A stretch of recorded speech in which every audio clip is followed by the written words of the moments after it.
Hello viewers, welcome to my channel. यहाँ पर हम इकोनॉमिक्स के अलग अलग टॉपिक्स पर वीडियो लेके आते रहते हैं और कोशिश करते हैं कि हम सभी टॉपिक्स को आपको आसान से आसान भाषा में समझा सकें। तो चलिए फिर आज का वीडियो शुरू करते हैं। आज का वीडियो शुरू करने से पहले अगर अभी तक आपने मेरे चैनल को सब्सक्राइब नहीं किया है तो प्लीज़ पहले चैनल को सब्सक्राइब कर लें ताकि मेरी हर आने वाली वीडियो आप तक पहुँच सके और आप मेरी कोई भी वीडियो मिस ना कर सकें। इससे पहले की वीडियोस के लिंक मैंने नीचे डिस्क्रिप्शन बॉक्स में दे दिए हैं या ऊपर आई बटन पर क्लिक करके भी आप पुरानी वीडियोस को देख सकते हैं। तो चलिए फिर हम आज का टॉपिक शुरू करते हैं और आज जो टॉपिक हम लेकर आए हैं आपके लिए है वह है बजट सेट, बजट रेखा और बजट रेखा की प्रवणता या जिसे हम बजट रेखा का ढाल भी कहते हैं। चलिए हम आपको बाजार लेके चलते हैं। अब आप यहाँ पहुँच गए हैं तो आप किन किन चीज़ों को लेना चाहेंगे। तो अब जब आप इन बात सोचते हैं और एक सूची बनाते हैं तो बड़ी लंबी सी सूची बन जाती है। तो क्या आप इन सभी वस्तुओं को ले सकते हैं? नहीं, सभी वस्तुएं नहीं ले जा सकती। तो आखिर वो कौन सी बातें हैं जो आपको इन सभी वस्तुओं को लेने से रोक रही हैं, जिनकी आपको आवश्यकता है या जिनकी आपकी इच्छा है? देखिए, दो बातें हैं जो आपको आपकी इच्छित वस्तुएं लेने से रोक रही हैं। नंबर 1 आपकी आय और नंबर 2 वस्तुओं की कीमत। आपकी आय या कहें कि उपभोक्ता की आय इतनी अधिक नहीं होती है कि वो सारी की सारी वस्तुओं को खरीद सके। यह समझिए कि वस्तुओं की कीमत इतनी कम भी नहीं होती है कि वो सारी की सारी उपभोक्ता की आय से खरीदी जा सके। तो ये जो प्रतिबंध है ये उपभोक्ता के बजट को नियंत्रित करता है। चलिए, जब आप बाजार आ ही गए हैं तो आपने ज़रूर कुछ ना कुछ खरीदा होगा।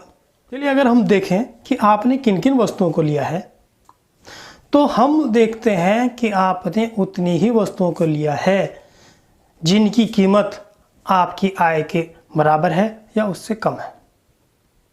तो इस प्रकार से हम कह सकते हैं कि वो सभी वस्तुएं जिन्हें उपभोक्ता वर्तमान कीमत पर अपनी आय से खरीद सकता है उन सभी वस्तुओं का संग्रह बजट सेट कहलाता है।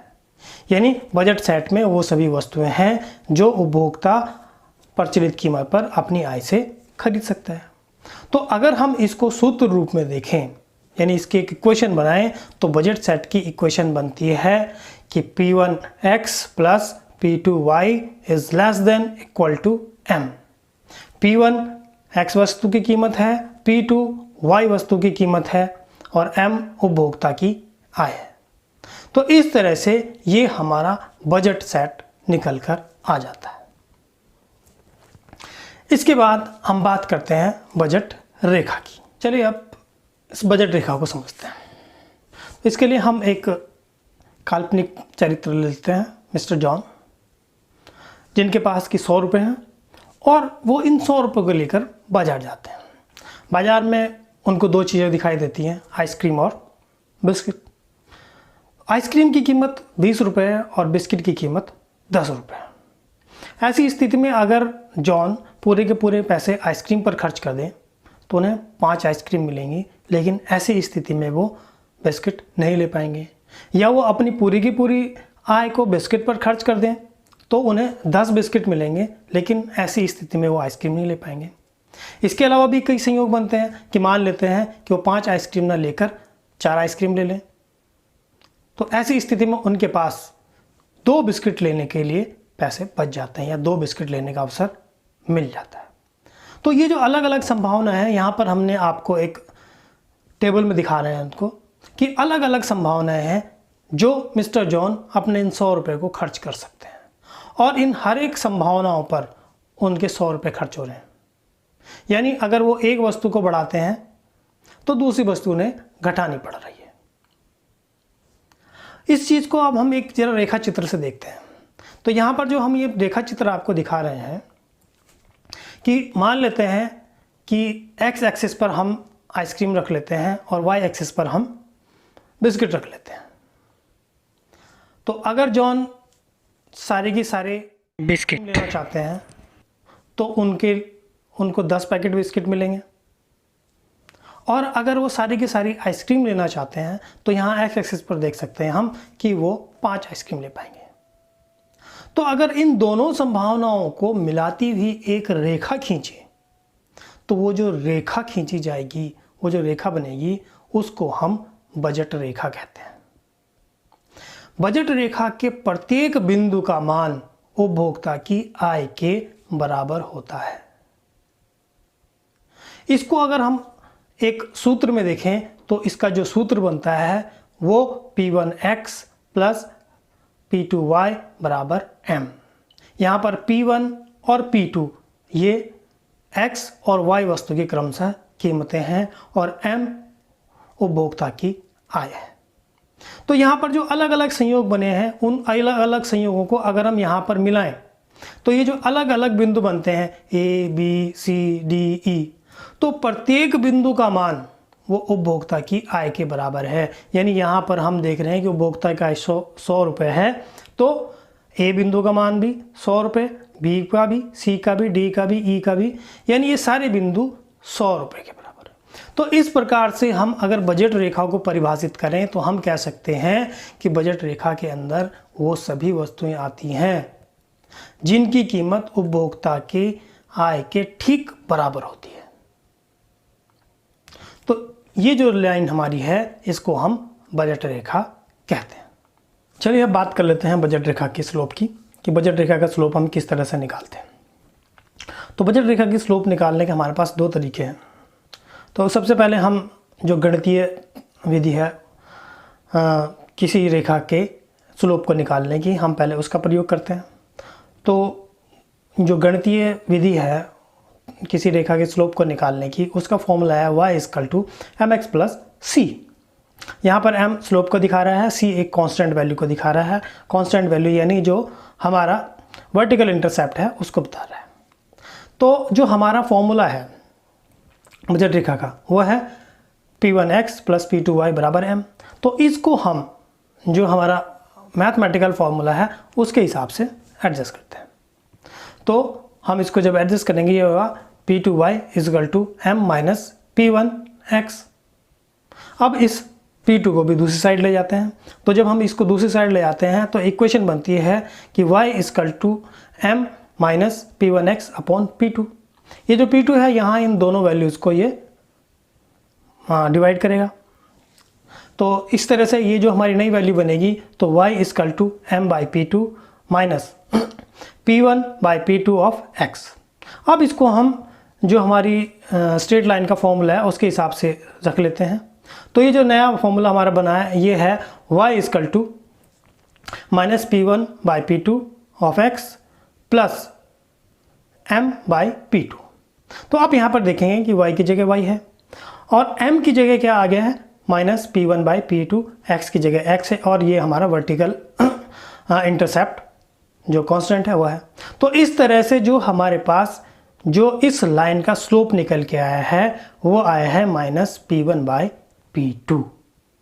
यानी ये जो ढाल निकल के आया है, स्लोप निकल के आया है, ये ऋणात्मक है।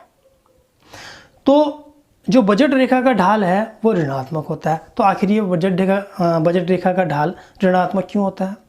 तो बजट रेखा का ढाल ऋणात्मक इसलिए होता है कि जब भी हम किसी वस्तु की एक और इकाई को लेना चाहते हैं तो वहाँ पर हमें दूसरे वस्तु की कुछ इकाई को छोड़ना पड़ता है। अब बात कर लेते हैं, जैसे अभी हमने एक एग्जाम्पल लिया था मिस्टर जॉन का, कि अगर उन्हें बिस्किट एक्स्ट्रा चाहिए तो उन्हें क्या करना पड़ेगा, उन्हें आइसक्रीम की मात्रा कम करनी पड़ती है, या वो आइसक्रीम ज़्यादा लेना चाह रहे हैं तो ऐसी स्थिति में उन्हें बिस्किट कम करने पड़ रहे हैं। तो यानी एक वस्तु के बदले में दूसरे वस्तु को छोड़ना पड़ रहा है। इस वजह से ये जो बजट रेखा का ढाल है वो ऋणात्मक होता है। तो ये जो हमने टेक्निक निकाली थी ये था हमारा मैथमेटिकल इक्वेशन। इसके अलावा एक दूसरी तकनीक है जिससे हम ये बजट रेखा की प्रवणता या बजट रेखा का स्लोप को हम निकालते हैं। तो वो जो दूसरा तरीका है वो क्या है, अब हम वो आपको बताते हैं। अब जरा इस चित्र को देखिए, यहाँ पर एक बजट लाइन हमने खींची हुई है। अब बजट लाइन में हम B बिंदु से C बिंदु पर पहुँच रहे हैं और यहाँ पर इस बजट रेखा का स्लोप निकालना चाह रहे हैं। तो B बिंदु पर जो बजट लाइन की इक्वेशन है वो क्या कहती है, P1x plus P2y equal to m। और जब हम C बिंदु पर पहुंचते हैं तो यहाँ पर पहुंचने के लिए हमें y में परिवर्तन करना पड़ता है, यानी y को कम करना पड़ता है और x को बढ़ाना पड़ता है। तो जो नई इक्वेशन यहाँ पर बनती है वो बनती है P1x plus change of x plus P2y plus change of y। तो ये हमारी एक नई इक्वेशन बन गई। और जो हमारी ओरिजिनल इक्वेशन है वो है P1x plus P2y equal to m। अब जो हमारी नई इक्वेशन है उसमें से हम अपनी पुरानी इक्वेशन को इसको घटाते हैं, तो जो हमारे पास इक्वेशन बच के आती है वो आती है P1 change of x plus P2 change of y। और जब हम इनको सही अरेंज करते हैं तो अरेंज करने के बाद जो हमारे पास इक्वेशन बचती है वो है change of y by change of x is equal to minus P1 by P2। ये P1 और P2 हमने पहले भी जो हमने स्ट्रेट लाइन की स्लोप था उससे निकाला था, और ये जो हमने change of y by change of x निकाला है वो हमने यहाँ से निकाला। तो ये change of y by change of x ये किसी भी लाइन के स्लोप को निकालने का यूनिवर्सल फॉर्मूला है, ये सभी जगह अप्लाई किया जा सकता है, यानी change of y by change of x। तो इस तरह से हम किसी भी लाइन की प्रवणता को निकाल सकते हैं या स्लोप को निकाल सकते हैं। अब चलिए जरा इसको हम एग्जाम्पल से समझने की कोशिश करते हैं। बस मिस्टर जॉन के एग्जाम्पल पर चलते हैं और वहीं से ही हम इस लाइन के स्लोप को निकालने की कोशिश करते हैं इस फॉर्मूले के थ्रू। तो जो हमें मालूम था कि y एक्स पर मैक्सिमम कितने बिस्किट मिस्टर जॉन ले सकते थे वो था 10, और x एक्स पर हमने देखा था आइसक्रीम लिखी हुई थी, तो हम मैक्सिमम वो अपनी आय से कितनी आइसक्रीम ले सकते थे वो थी 5। यानी अगर हम ये O और L इस लाइन को देखें और O और K लाइन को देखें, इन दोनों को मिलाती हुई हमने एक बजट लाइन खींची थी, ठीक है, यह है L और K की लाइन। तो यहाँ पर अगर हम B बिंदु से C बिंदु पर जाते हैं तो क्या प्रवणता होगी, या OL से OK इस बिंदु पर जाते हैं तब प्रवणता क्या होती है।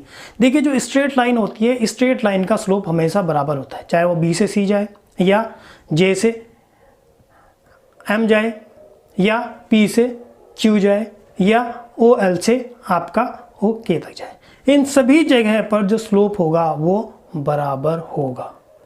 तो अगर हम इस तरह इसी फॉर्मूले से निकालें तो हम सीधा यहाँ पर निकाल सकते हैं OL बाय OK, यानी चेंज ऑफ y कितना है 10 बटे OK कितना है 5 मैक्सिमम, तो यानी 10 बाई 5 इक्वल टू 2। तो यहाँ पर ये जो स्ट्रेट लाइन है इसकी जो प्रवणता होगी वो 2 होगी।